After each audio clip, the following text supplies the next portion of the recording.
Iya. Ada yang ngarep nyong. Minta. Mungkin cicik milpu minta. Bro. Apa dipanggil aja, Mas? Dia ada di sini. Gimana, Mas? Beliau ada di sini. Wah. Sariman. Mbah. Wah. Lah, ngobrol Mbah. Astagfirullahaladzim. Mbah. Naik, Mbah. Ini, Mbah. Cikon. Duduk, Mbah, duduk. Duduk. Kamu gimana sih? Harusnya tuh kamu di sini. Saya nabrak kamu yang jatuh ke sana. Saya sudah antisipasi, Mbah, karena saya tahu Mas Sariman mau masuk, saya jauh-jauhan. Pinter nggak? Iya. Ya tapi ini tadi goblok. Harusnya tuh kamu depan saya. Biasanya kalau kamu depan saya kan salah. Ini tadi harusnya yang benar tuh kamu di depan saya gitu loh. Berarti salah, Mbah? Tadi salah saya. Salah. Kamu mau bener aja saya salahin kok. Assalamualaikum. Waalaikumsalam. Mohon duduk dulu, jangan marah-marah. Assalamualaikum, Mbah. Duduk dulu, jangan marah-marah. Tua, Mbah. Duduk dulu, jangan marah-marah. Iya, sekali aja gitu loh. Duduk dulu, jangan. Saya juga denger. Mbah Sariman sukanya gitu ya, Mas? Iya, Mas. Gimana?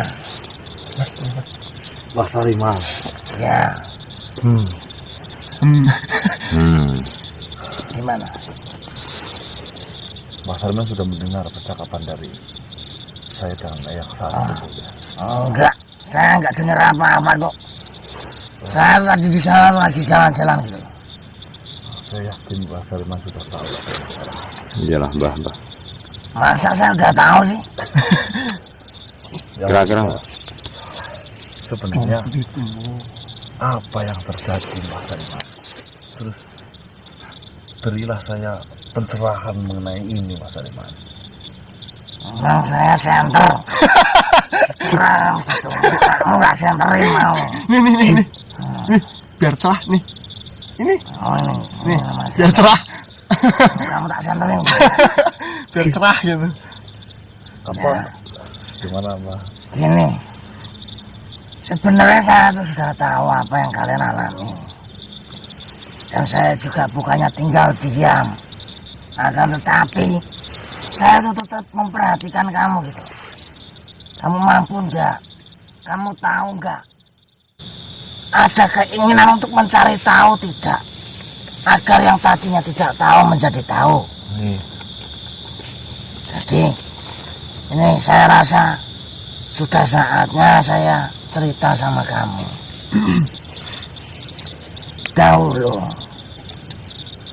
memang eyangmu yang namanya Wijaya Bantolo mempunyai seorang sahabat. Sahabat itu begitu dekat, yang bernama Bedor Hampala. Akan tetapi Wijaya Bantolo dan Bedor Hampala mempunyai prinsip yang berbeda, bahkan seperti baliknya telapak tangan, sangat berbeda. Eyang Wijaya Bantolo, beliau itu ingin menyebarkan kepercayaan agamanya yang saat ini pun kamu peluk. Islam, Pak. Ya, di sekitarnya, Di wilayahnya. Akan tetapi Bedor Hampala, dia itu menyembah sebuah batu, sebuah patung, di mana dia juga mengajarkan ke orang-orang terdekat untuk menyembah patung tersebut dengan ajaran-ajarannya, dengan kalimat-kalimatnya, bahwa kalau menyembah patung ini nanti akan seperti ini, nanti bisa seperti ini. Eyang Wijaya Bantolo menegur Bedo Rampala, wahai sahabatku, mengapa engkau melakukan ini? Bukankah ini menyesatkan? Bukankah ini merugikan? Begitu lembutnya kata-kata yang keluar dari eyangmu itu untuk menegur sahabatnya, karena beliau tidak ingin sahabatnya terjerumus ke jalan yang salah. Akan tetapi keras kepalanya Bedo Rampala, bukannya mendengar, mematuhi, sadar akan perkataan Wijaya Bantoro, malah membantah. Kalau membantahnya hanya membantah tidak apa-apa. Lah ini memaki-maki.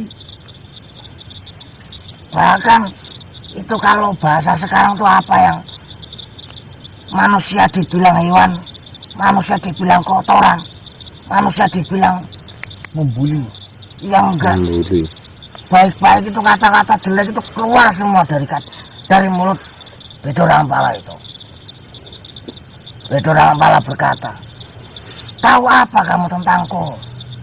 Tahu apa yang saya kerjakan? Tak usah mengikuti urusanku, nggak usah nyampurin urusanku. Dulu waktu itu Bedo Rampala memaki Wijaya Bantoro dengan sebutan apa ya, saya lupa. Nah, di situ eyangmu Wijaya Bantoro ini dimaki habis-habisan. Bahkan mau sampai dipukul gara-gara mencampuri urusan Bedo Rampala.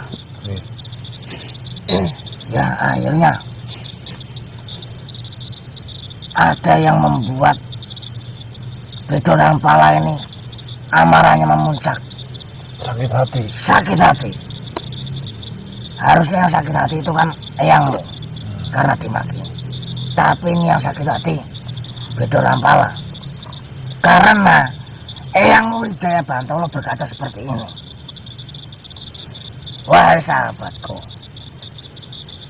apakah engkau sadar yang kau sembah ini hanyalah sebuah patung yang terbuat dari batu, sedangkan saya berjalan setiap hari ini menginjak sebuah batu. Apakah yang kau sembah ini setiap harinya saya injak-injak dan tidak ada respon apapun? Sadarlah. Oh, itu ya. Bedo Rampala seketika langsung melotot matanya.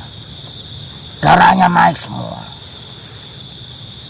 Tanpa aba-aba, tanpa pembicaraan, Bedo Rampala menyerang eyangmu Wijaya Bantoro. Seketika pasukan Wijaya Bantoro tidak terima dan sebagian memanggil pasukan yang lainnya. Peperangan besar tidak terelakkan, tidak bisa dibicarakan dengan baik-baik, tidak bisa dirundingkan, dicari jalan tengahnya, tidak bisa. Pecah di situ. Sampai salah satunya saya terlibatlah di peperangan itu karena membela eyangmu Wijaya Bantoro di jalan kebenaran. Peperangan terjadi 5 hari 5 malam tanpa henti. Korban banyak berjatuhan. Saya akui ratusan tahun yang lalu di kejadian itu pihak kita memang kewalahan menghadapinya. Bisa dibilang jika Bedo Rampala tega pada waktu itu, mungkin saya tidak akan ada di sini ya. Karena masih menganggap sahabat sih ya, mungkin. Ya. Kita semua diempas oleh pasukan Bedo Rampala tanpa ampun. Pasukan eyangmu Wijaya Bantoro ditangkap, digantung, dipotong. Sangat keji memang. Akan tetapi di waktu itu ada secerca harapan yang diambil oleh eyangmu Wijaya Bantoro.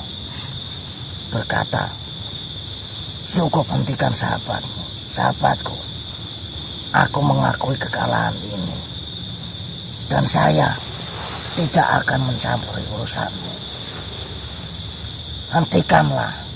Biarkanlah yang tersisa hidup. Jangan kau bunuh. Salah satunya saya yang masih hidup. Itu saya sudah nggak sanggup berjalan, nak.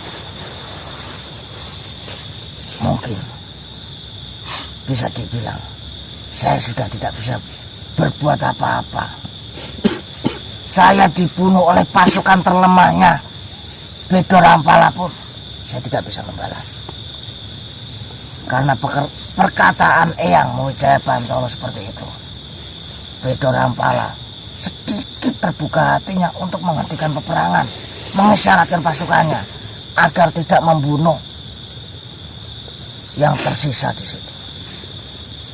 Termasuk yang kau kenal mungkin, Suranggana. Maguru. Ya. Di situ Eyang Muwijaya Bantolo berkata sambil tertatih-tatih, sambil merangkul pasukan yang masih tersisa. Perkataan kurang lebih seperti ini. Sahabatku, aku akan kembali dalam bentuk yang berbeda. Itu kata-kata terakhir yang saya ingat.